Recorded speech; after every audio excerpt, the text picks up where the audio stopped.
La Copa América la voy a jugar, no me retiro. Copa América. এখনই অবসর নয়, জাতীয় দলের হয়ে আরো খেলতে চাই আমি, বললেন লিওনেল মেসি। 2028 কোপা আমেরিকা খেলার পর নিজের শারীরিক অবস্থা ভালো থাকলে 2030 বিশ্বকাপেও দেখা যেতে পারে আমাকে। এক সংবাদ সম্মেলনে মেসি নিজেই এমন আভাস দিয়েছেন ভক্তদের উদ্দেশ্যে। বিস্তারিত রিপোর্টে। আজ স্পেনের কাছে হেরে আর্জেন্টিনার শিরোপা জয়ের স্বপ্ন ভেঙে গেছে।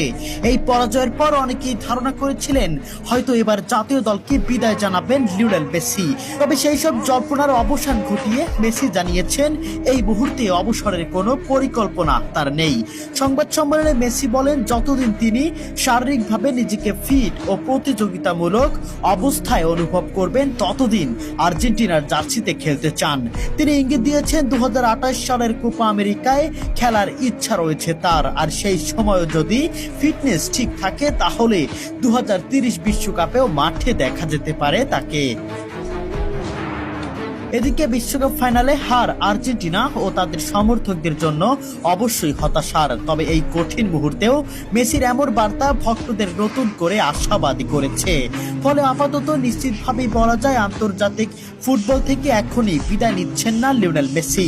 তার লক্ষ্য এখনো দেশের জার্সিতে আরো কিছুদিন খেলে যাওয়া। লিওনেল মেসি এবারের বিশ্বকাপে যে পারফরমেন্স দেখিয়েছেন তাতে তার ফিটনেস বা পারফরমেন্স নিয়ে সন্দেহ করা বোকামি। এখনো তিনি যে কোনো তরুণ, শক্তিশালী কিংবা নামি দামি ফুটবলার চেয়েও শতগুণে ভালো পারফরমেন্স করে চলেছেন। সেক্ষেত্রে মেসিকে নিয়ে 2030 বিশ্বকাপের স্বপ্ন দেখতেই পারেন আর্জেন্টিনা ও মেসি ভক্তরা। সেই সঙ্গে 2028 সালের কোপা আমেরিকাতেও দেখার অপেক্ষায় থাকবেন সমর্থকরা। প্রিয় দর্শক, আপনাদের কাছে কি মনে হয় মেসির এই সিদ্ধান্ত কতটুকু যুক্তিসম্পন্ন?